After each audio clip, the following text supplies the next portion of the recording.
Programang ito ay rated SPG. Striktong patnubay at gabay ng magulang ang kailangan. Maaaring may masiselang tema, lengguwahe, karahasan, sexual, horror o droga na hindi angkop sa mga bata.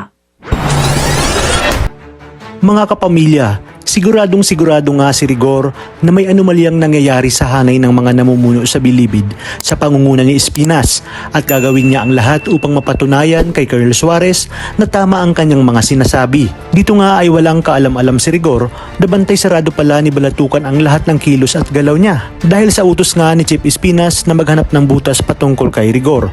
Mapag-aalaman nga ni Balatukan na si Rigor pala mismo ang siyang nagpakulong at nakabaril kay Tanggol, kaya naman agad niya itong ipinaalam kay Chief Espinas.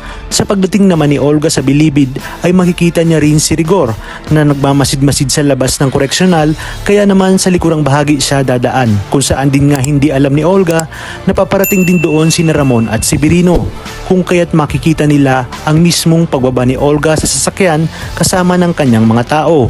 Magtataka nga si Ramon kung sino ang dinadalaw ni Olga at bakit sa likod ito dumaan.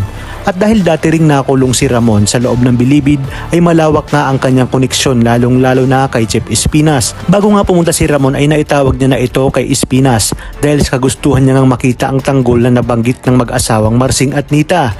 Kaya naman mas lalo siyang kinutuban na marahil may katarantaduhang ginagawa si Olga.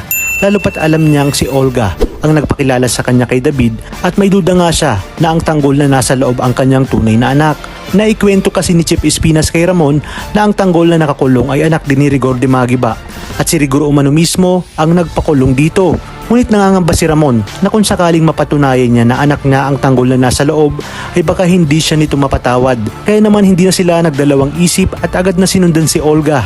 Maririnig ni Ramon at si Birino ang pag-uusap ni na Olga at Balatukan.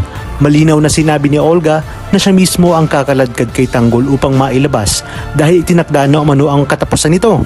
Kaya naman dito na magsasalita at lalabas si Ramon, sabay tanong kung sino umanong Tanggol ang gusto nitong paghigantihan at patayin. Putlang-putla naman si Olga nang makita niya si Ramon dahil hindi niya inaasahan na nasundan pala siya nito. Dagdag pa nga ni Ramon na sa oras na mapatunayan niya na anak niya nga ang Tanggol na nasa loob at tinatarantado siya ni Olga at David ay tutuparin niya ang mga binitawan niyang salita dati na ililibing niya ng buhay ang dalawa. Kaya namang kapamilya, pakatutukan natin ang matinsyong kaganapan nito dito lang sa pambansang teleserye ng Sambayanan, ang FPJ's Batang Quiapo.